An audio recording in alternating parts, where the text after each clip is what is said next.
Hello friends, ये atomic physics का 7th lecture है और इस लेक्चर में हम देखेंगे कि न्यूक्लियस के मास का क्या इफेक्ट होता है स्पेक्ट्रल लाइंस के ऊपर या फिर effect of nuclear mass on Rydberg constant. ठीक है, कोई भी हेडिंग आ सकती है आपकी। यानी कि न्यूक्लियस मास को आप जब भी एक्सप्लेन कर रहे थे एटॉमिक मॉडल में, रदरफोर्ड मॉडल हो या बोर्स मॉडल हो, इन सब में जो न्यूक्लियस है उसको इनफाइनाइट मास का कंसिडर करके स्पेक्ट्रल लाइंस के लिए फॉर्मूला ड्राइव किया गया था। लेकिन एक्चुअली में जो न्यूक्लियस का मास होता है वो इनफाइनाइट नहीं होता है। तो उसका जो फाइनाइट मास ले रहे हैं उसकी वजह से रिडबर्ग कांस्टेंट पे क्या इफेक्ट पड़ता है, स्पेक्ट्रल लाइंस के ऊपर क्या इफेक्ट पड़ता है, एनर्जी एट इलेक्ट्रॉन की ऑर्बिट में एनर्जी, वेलोसिटी, रेडियस, सबके ऊपर इफेक्ट पड़ेगा। ठीक है, देखिए अब हम इसको मैथमेटिकली एक्सप्लेन करेंगे। अब आप ये कहते हैं कि ये न्यूक्लियस है, ठीक है, एटम के अंदर, और न्यूक्लियस के अराउंड इलेक्ट्रॉन रिवॉल्व कर रहा है। ठीक है, और न्यूक्लियस इतना हैवी है क्योंकि इलेक्ट्रॉन जो है, आपको पता ही है, इलेक्ट्रॉन बहुत लाइट है कंपेयर टू न्यूक्लियस। क्योंकि आपको ये पता है कि अगर आप सिंपल हाइड्रोजन का केस भी ले लें तो भी आपको पता है कि ये प्रोटॉन से मिलके बना होता है और mass of the proton is equal to 1836 time of mass of the electron के इक्वल होता है। ठीक है, तो इसको आप इनफाइनाइट मास नहीं ले सकते हैं, ये फाइनाइट मास है। इसीलिए ये जरूर बात है कि जब ये मोशन करेगा तो अगर हम देखें कि इन दोनों को ज्वाइन करने वाली लाइन और एक कॉमन सेंटर ऑफ पॉइंट है ये, इसके अबाउट दोनों सेम एंगुलर वेलोसिटी से रोटेट कर रहे हैं। लेकिन ऐसा नहीं है कि ये मोशन में नहीं है, न्यूक्लियस मोशन में नहीं है। न्यूक्लियस भी सेंटर ऑफ मास के अबाउट रोटेट करता है, ठीक है, इलेक्ट्रॉन भी, और दोनों सेम एंगुलर वेलोसिटी से रोटेट करते हैं। तो अब इस प्रॉब्लम को हम टू बॉडी सिस्टम प्रॉब्लम से ट्रीट करेंगे और देखेंगे फाइनली इसके मोशन से, न्यूक्लियस की मोशन से टोटल इफेक्टिव मास कितना होगा। ठीक है, वैसे तो आप इलेक्ट्रॉन का इफेक्टिव मास कितना लेते हैं, स्मॉल एम ले रहे हैं, यहाँ पे एमई से रिप्रेजेंट कर रहे हैं। लेकिन अगर न्यूक्लियस मोशन में होगा तो जो मास ऑफ द इलेक्ट्रॉन है वो एमई ना रह के इफेक्टिव मास से रिप्लेस हो जाएगा और उसके हिसाब से फिर ये कैलकुलेशन होगी। देखिए आपको पता है, मान लीजिए ये न्यूक्लियस है, इसकी मास कैपिटल एम है और ये इलेक्ट्रॉन है, इसका मास स्मॉल एम है। ठीक है, तो इन दोनों को आपने ज्वाइन कर दिया। क्योंकि ये हैवी मास है इसीलिए सेंटर ऑफ मास इसके पास होगा, ये चीज तो आप पढ़ चुके हैं मैकेनिक्स में। तो यहाँ से मान लिया इन दोनों के बीच की डिस्टेंस आप स्मॉल आर मान लीजिए, जो कि आप लेते ही हैं जो फर्स्ट जो भी ऑर्बिट है उसकी रेडियस के इक्वल, और सेंटर ऑफ मास से न्यूक्लियस का जो डिस्टेंस है वो इस एक्स ले लीजिए और यहाँ से यहाँ तक आर माइनस एक्स हो जाएगा। तो ये आपको पता है कि इन दोनों की इनर्शिया इक्वल होगी, M of X is equal to small M of R minus X की इक्वल होगी। ठीक है, यहाँ से आप x की वैल्यू निकाल सकते हैं, x इज इक्वल टू, इसको मल्टीप्लाई करिए अगर आप M R minus M X, इसको इधर ले गए, कॉमन ले लिया x को, m और डिवाइड हो जाएगा तो M R upon capital m plus small m। तो ये तो हो गई x की वैल्यू। ठीक है, अब हमें दूसरी ये वाली डिस्टेंस निकालनी है। इस वाली डिस्टेंस को निकालने के लिए r minus X is equal to capital M X upon small M होगा, लेकिन एक्स में हमें पता है कितना है, m upon M R upon capital m plus m से m कैंसिल हो गया, capital M R upon m plus m।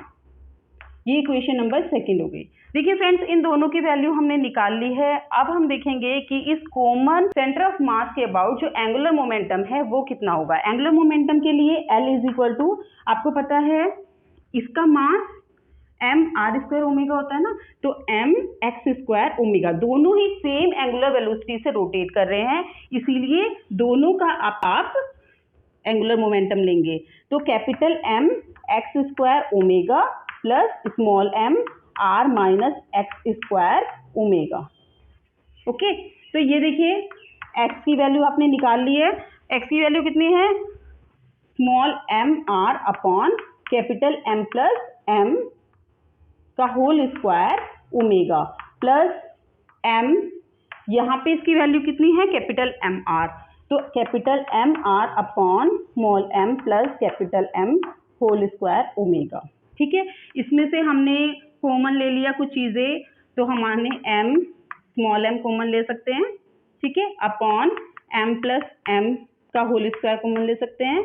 यहाँ पे आपके पास आ जाएगा आर स्क्वायर, ओमेगा भी कॉमन आ जाएगा, आर स्क्वायर भी कॉमन आ जाएगा और यहाँ पे बन जाएगा m प्लस m, ठीक है। इससे ये कैंसिल हो जाएगा, तो आपके पास जो एंगुलर मोमेंटम की वैल्यू आएगी इस टू बॉडी सिस्टम से वो आ जाएगी capital M small m upon capital M plus small m into R square omega, ठीक है।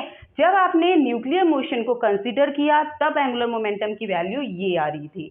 अगर आपने न्यूक्लियर मोशन को कंसीडर नहीं किया था, न्यूक्लियस को इनफाइनाइट मास का माना था, तब उस कंडीशन में एंगुलर मोमेंटम आपका आ रहा था m आर स्क्वायर ओमेगा, ठीक है।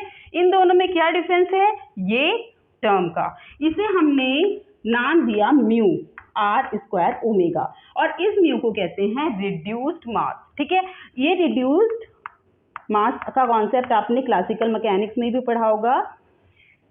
अब इस दो बॉडी प्रॉब्लम को आपने एक सिंगल बॉडी प्रॉब्लम में कन्वर्ट कर दिया है, यानी कि अब effective mass of electron small m नहीं रहा है, रिड्यूस होके, क्योंकि इसकी वैल्यू ना m से कम आती है।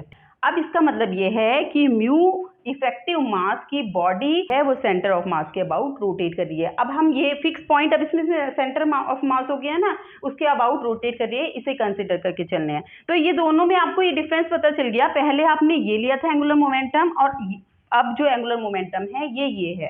तो अब इसे रख के हम देखेंगे कि एनर्जी, इलेक्ट्रॉन की वेलोसिटी, इलेक्ट्रॉन की रेडियस जो है ऑर्बिट में, और रिडबर्ग कांस्टेंट और स्पेक्ट्रल लाइंस के ऊपर क्या फर्क पड़ता है। तो फ्रेंड्स, अब हमने ये तो देख लिया कि न्यूक्लियस के मोशन की वजह से जो इलेक्ट्रॉन का इफेक्टिव मास है वो कम हो जाता है। पहले मास इलेक्ट्रॉन का m था, अब रिड्यूस होके म्यू हो गया है और इसकी वैल्यू m कैपिटल M यानी मास ऑफ न्यूक्लियस है ये, अपॉन m प्लस m के इक्वल होगा। अब देखिए इसका इफेक्ट रिडबर्ग कांस्टेंट के ऊपर क्या पड़ेगा। रिडबर्ग कांस्टेंट की वैल्यू आपको पता है m e की power 4 upon 8 epsilon naught square CH cube के इक्वल होती है, ठीक है। अगर आप इलेक्ट्रॉन का मास m लेते हैं और न्यूक्लियस को इनफाइनाइट मास का मानते हैं और उसमें आप मान रहे हैं कि उसको मोशन में नहीं है, तब हम मान के चलते हैं कि हम उसे r इंफिनिटी से रिप्रेजेंट कर रहे हैं, तब उस कंडीशन में जो ये वैल्यू हैं वो सारी वैल्यूज के आपको पता ही है क्या क्या होंगी, उससे जो वैल्यू निकल के आती है 1.0973731 इंटू 10⁻⁷ मीटर इनवर्स, आर की वैल्यू ये निकल के आती है, ठीक है। ये मैंने इतना लंबा इसलिए लिखा है कि रिड्यूस मास की वजह से इस वाली टर्म के ऊपर इफेक्ट पड़ता है, जहाँ पे 7 लिखा है इस टर्म के ऊपर इफेक्ट पड़ता है। अगर आप r इंफिनिटी लेते हैं तो वो आपका म्यू e की power 4 upon 8 epsilon naught square CH cube के इक्वल होगा। ये हम हाइड्रोजन स्पेक्ट्रम के लिए ले रहे हैं, तो ये ध्यान रखना है आपको कि उसके लिए मैं आपको बता रही हूँ कि ये r इंफिनिटी है, ये r हाइड्रोजन है, ठीक है। तो इसमें आपका RH की वैल्यू कैलकुलेट करके कितनी आएगी फॉर हाइड्रोजन एटम 1.097 की जगह 6 आ जाएगा 7758 इंटू 10⁻⁻⁷ मीटर इनवर्स, ठीक है। तो इतना इफेक्ट पड़ेगा न्यूक्लियस के मोशन की वजह से रिडबर्ग कांस्टेंट के ऊपर। ये तो हाइड्रोजन के केस में है, हीलियम होगा या फिर लिथियम है, इन सब के ऊपर भी इफेक्ट पड़ता चला जाता है। तो उससे स्पेक्ट्रल लाइंस पे क्या इफेक्ट पड़ेगा, देखिए आपको पता है energy E is equal to कितनी होती है RH अपॉन n स्क्वायर, ये एनर्जी के लिए इक्वेशन है। और wave number nu bar is equal to R 1 upon NF square minus 1 upon NI square. ये दोनों ही कहीं ना कहीं R से कनेक्टेड है। अब केवल आप ये ध्यान रखना, मैं भी आपको और एटम के लिए बताऊंगी, ये हम हाइड्रोजन के लिए लेके चल रहे हैं, क्योंकि अगर किसी और एटम की बात करें तो यहाँ पे Z स्क्वायर का मल्टीप्लीकेशन होता है, ठीक है। उसी हिसाब से मान लो हाइड्रोजन के बाद हीलियम है, हीलियम के लिए Z की वैल्यू क्या हो जाएगी 2 हो जाएगी, Z की वैल्यू 2 हो जाएगी, तो यहाँ पे ये 4 टाइम्स बड़ा हो जाएगा। तो ये चीज ध्यान रखनी है आपको, ठीक है। तो अभी हाइड्रोजन के लिए Z इज इक्वल टू 1 है, तो इसीलिए हमने इसको हटा दिया। मास तो कितना कम हुआ 99,945%। तो ये तो आपको पता चल गया कि जो रिड्यूस मास है वो इतना हो जाएगा, कम हो गया इतने परसेंट। एनर्जी में इंक्रीज होगा या डिक्रीज, ये देखिए यहाँ पे आर की वैल्यू कम हो चुकी है, एनर्जी आपकी निगेटिव में होती है, ठीक है, यहाँ पे माइनस का साइन आता है, ये आपको पता है, ये is equal to minus sign के साथ।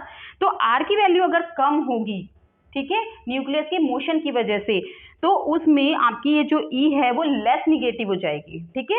अगर आर की वैल्यू कम होगी तो ये कम हो जाएगी, that means energy less negative हो जाएगी, तो इसका मतलब एनर्जी इंक्रीज हो गई है, ठीक है। ये डिफरेंस याद रहेगा, निगेटिव की वजह से ये है। वैसे तो आप अगर आप कह रहे हो आर की वैल्यू कम हो रही है तो एनर्जी भी कम होनी चाहिए, लेकिन यहाँ पे निगेटिव साइन ये इंडिकेट कर रहा है कि ये ज्यादा पॉजिटिव हो गई है, that means energy slightly increase हो गई है।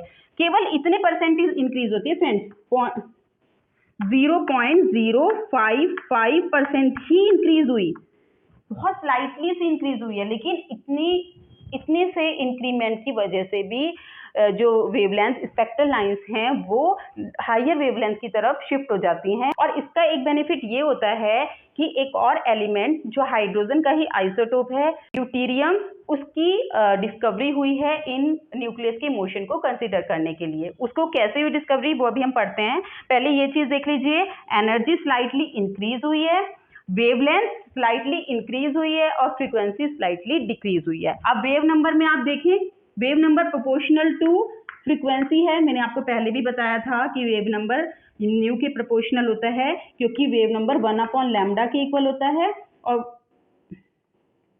1/λ इज प्रोपोर्शनल टू फ्रीक्वेंसी के इक्वल होता है।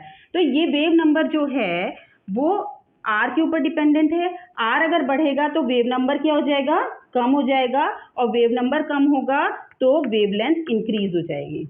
यानी कि न्यूक्लियस के मोशन को कंसीडर करने से आपकी जो स्पेक्ट्रल लाइंस है वो हायर वेवलेंथ रीजन की तरफ शिफ्ट हो जाती हैं, ठीक है, ये चीज ध्यान रखनी है आपको।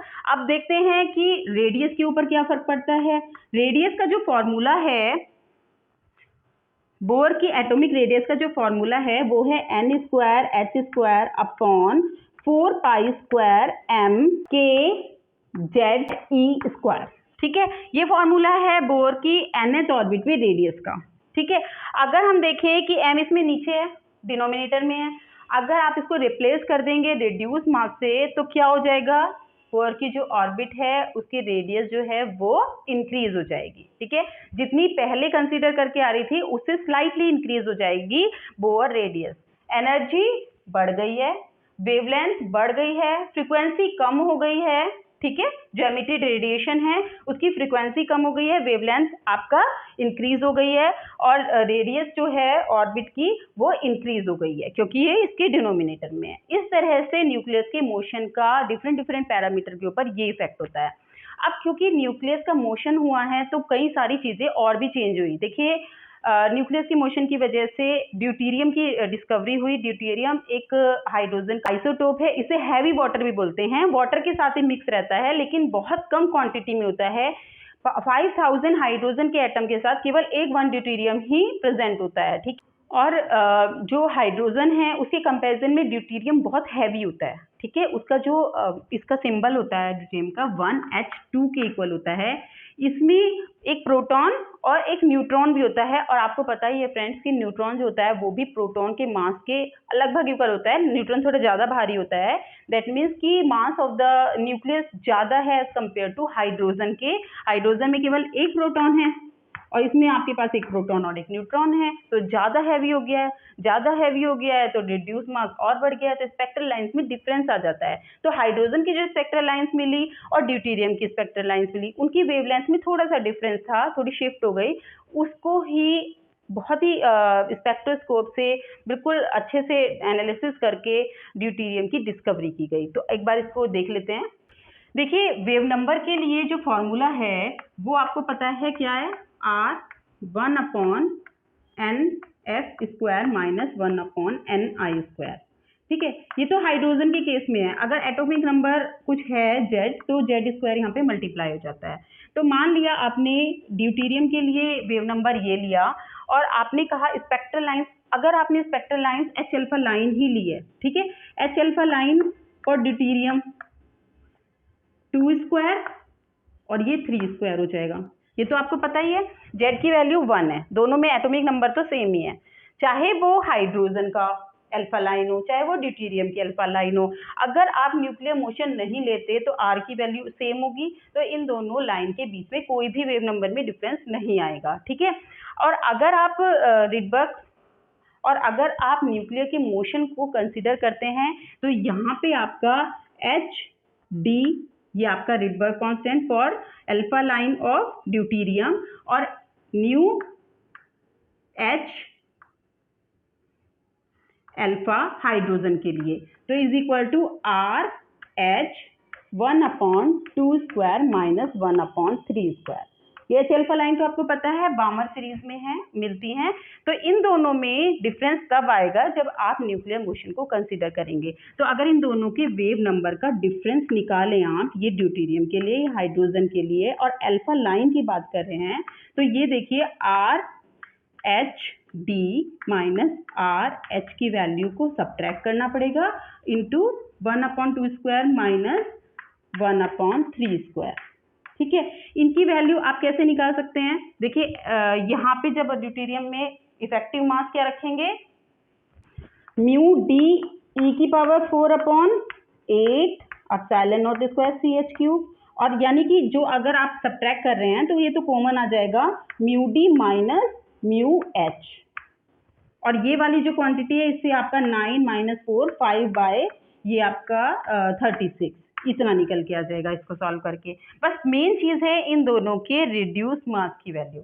रिड्यूस मास की वैल्यू कैसे निकालेंगे? Mu D is equal to, आपको पता है m upon m plus capital M होता है, ये मास ऑफ ड्यूट्रॉन है। ड्यूट्रॉन के जो ड्यूट्रॉन का न्यूक्लियस है उसमें एक प्रोटॉन और एक न्यूट्रॉन होता है, 1h2 होता है ना, अभी मैंने आपको बताया था। तो इसीलिए आप खुद ही सोच के देखिए कि md जो होता है हैवी होगा mh, अगर म्यू एच की वैल्यू निकालोगे m capital MH upon m plus m H के इक्वल होगा। तो इन सब की वैल्यूज रखने के बाद और इसे कैलकुलेट करने के बाद ये आपकी वैल्यू निकल के आ जाएगी। दैट मीन्स इन दोनों के वेव नंबर में इतना डिफरेंस आ जाएगा। वेवलेंथ की बात करें तो फॉर हाइड्रोजन एटम 565.3 नैनोमीटर, और अगर आप ड्यूटेरियम की बात करें तो उसमें 565.1 नैनोमीटर, इतना डिफरेंस आता है। और ये बहुत बड़ी सक्सेस थी बोहर्स की थ्योरी की कि न्यूक्लियर मोशन को जब उन्होंने कंसीडर किया था, एक्चुअली ये जो ड्यूटेरियम है ये हैरे ने फाइंड आउट किया था। इसको डिफ्रैक्शन स्पेक्ट्रोस्कोप की हेल्प से देखा गया था, और ये छोटा सा स्लाइटली वेरिएंस है इन दोनों लाइंस में, इसको नोटिस किया गया था और न्यूक्लियर मोशन को कंसीडर करके ये एकदम मैच करती है एग्जैक्टली। एक तो सबसे बड़ी बात है कि न्यूक्लियर मोशन की वजह से जो स्पेक्ट्रल लाइंस हाइड्रोजन की जो लाइमन, बामर, पाचनबैग की फुंड थी वो स्लाइटली शिफ्ट हो गई थी हायर वेवलेंथ की तरफ, ठीक है। वो तो चेंज हुआ था सिर्फ हाइड्रोजन एटम के स्पेक्ट्रा में, लेकिन हाइड्रोजन के साथ ड्यूटेरियम भी मिक्स है वाटर में, तब उसकी इन दोनों की स्पेक्ट्रल लाइंस में क्या डिफरेंस मिला कि उन दोनों की वेवलेंथ एच अल्फा लाइन ही और एच अल्फा लाइन दोनों के लिए डिफरेंट थी स्लाइटली, दोनों के बीच में डिफरेंस था। इसकी हेल्प से ड्यूट्रॉन की डिस्कवरी हुई। अब हम ये देखते हैं कि और क्या इफेक्ट हुआ न्यूक्लियर मोशन का स्पेक्ट्रल लाइंस पर। देखिए फ्रेंड्स, न्यूक्लियर की मोशन का एक और इफेक्ट होता है जिससे आप हाइड्रोजन एटम और हाइड्रोजन लाइक एटम, जैसे आपको पता है हीलियम की अगर आउटर मोस्ट ऑर्बिट से एक इलेक्ट्रॉन को एस्केप आयोनाइज करा दें तो वो भी सिंगल इलेक्ट्रॉन प्रॉब्लम बन जाएगा। लिथियम को डबली आयोनाइज करा दें तो भी वो सिंगल इलेक्ट्रॉन बन जाएगा। तो इन सब में आप देखते हो इन सब की स्पेक्ट्रल लाइंस कहीं ना कहीं हाइड्रोजन की स्पेक्ट्रल लाइन से मैच कर जाती है। तो अगर हम इनकी स्पेक्ट्रल लाइंस को देखें तो कंफ्यूजन हो सकता है कि ये हाइड्रोजन की है या हीलियम की है या फिर लिथियम की है। ओके, अगर कोई एक पर्टिकुलर स्पेक्ट्रल लाइन की बात करें, जैसे फॉर एग्जांपल हम बात करते हैं हाइड्रोजन की एच अल्फा लाइन जो है, ठीक है, उसके लिए इक्वेशन जो बामर की इक्वेशन है वो थी Z square R 1/2 square minus 1/3 square, ठीक है, वेव नंबर के इक्वल होती है, ठीक है। तो ये हमने एच अल्फा लिया। Wave number of helium helium की एक होती है पिकरिंग लाइन। पिकरिंग लाइन कैसे जनरेट होती है? उसके 4th ऑर्बिट से, ये 5th ऑर्बिट है, ये 6th ऑर्बिट है हाइड्रोजन का। तो अगर इनमें फाइनल जो ऑर्बिट है वो 4th ऑर्बिट है, तो जो लाइंस हीलियम में जो लाइंस मिलती हैं वो पिकरिंग लाइंस होती हैं। ठीक है, इनको पिकरिंग सीरीज बोलते हैं। तो इसमें आप देखें कि अगर हीलियम की बात करें तो Z2R अभी आप क्या लेके चल रहे हो? इन्फिनिटी वाला ही, जो इनफाइनाइट न्यूक्लियर मास है उसका ही लेके चल रहे हैं। तो 1/4 स्क्वायर माइनस 1/6 स्क्वायर अगर लें, यानी कि second line of Pickering series अगर लेते हैं, तो आप ये देखें कि Z की वैल्यू यहाँ पे 1 है फॉर हाइड्रोजन, ठीक है, और फॉर हीलियम Z की वैल्यू कितनी हो जाएगी? 4। ठीक है, 4 स्क्वायर हो जाएगा, 2 स्क्वायर यानी 4 हो जाएगी। इन दोनों को अगर R इन्फिनिटी लेके चलें तो आप खुद ही कैलकुलेट करके देखिए कि इसकी वैल्यू और इसकी वैल्यू सेम आ जाएगी। यानी अगर हीलियम का स्पेक्ट्रा है और उसकी पिकरिंग सीरीज की सेकेंड लाइन है, तो वो दोनों सेम जगह पे ही आपको मिलेगी, तो आप उसमें डिफरेंस नहीं कर पाएंगे कौन से हीलियम की है और कौन से हाइड्रोजन की है। ओके, तो उसके लिए भी न्यूक्लियर मास का कॉन्सेप्ट इफेक्टिव है। देखिए, अगर न्यूक्लियर मास को कंसीडर किया जाता है तो यहाँ पे R चेंज हो जाएगा, वो H अल्फा के लिए आ जाएगा, और यहाँ पे जो है 4R हीलियम के लिए आ जाएगा। ठीक है, इन दोनों को अगर कैलकुलेट करेंगे रिड्यूस मास रखने के बाद, दोनों का रिड्यूस मास डिफरेंट होगा, उसके हिसाब से R की वैल्यू भी चेंज आएगी, तो इन दोनों के बीच के वेव नंबर में डिफरेंस आएगा और आसानी से हाइड्रोजन की लाइन, H अल्फा लाइन और हीलियम की पिकरिंग सीरीज की सेकेंड लाइन को आप देख सकते हो। यही रीजन है कि लिथियम, आयोनाइज लिथियम हो या बेरिलियम हो, जितने भी 1 इलेक्ट्रॉन प्रॉब्लम है उन सबको आप आसानी से डिटेक्ट कर सकते हो। ये सब बोर थ्योरी के सक्सेस भी हैं फ्रेंड्स। तो इस लेक्चर में फ्रेंड्स हमने ड्यूटेरियम की डिस्कवरी भी पढ़ ली है, रिडबर्ग कांस्टेंट पर न्यूक्लियर मोशन का क्या इफेक्ट होता है एनर्जी के ऊपर, और डिफरेंट पैरामीटर्स के ऊपर न्यूक्लियर मोशन का कितना इफेक्ट होता है, और ये कितना इंपॉर्टेंट है ये भी आप जान चुके हो, क्योंकि ये अगर कंसीडर नहीं करते तो सारी लाइंस एक दूसरे से मैच कर जाती है, आप नहीं नए एलिमेंट को डिस्कवर नहीं कर पाते। ठीक है, तो इस लेक्चर को हम इतना ही रखते हैं फ्रेंड्स, नेक्स्ट लेक्चर में फिर मिलेंगे। Thank you.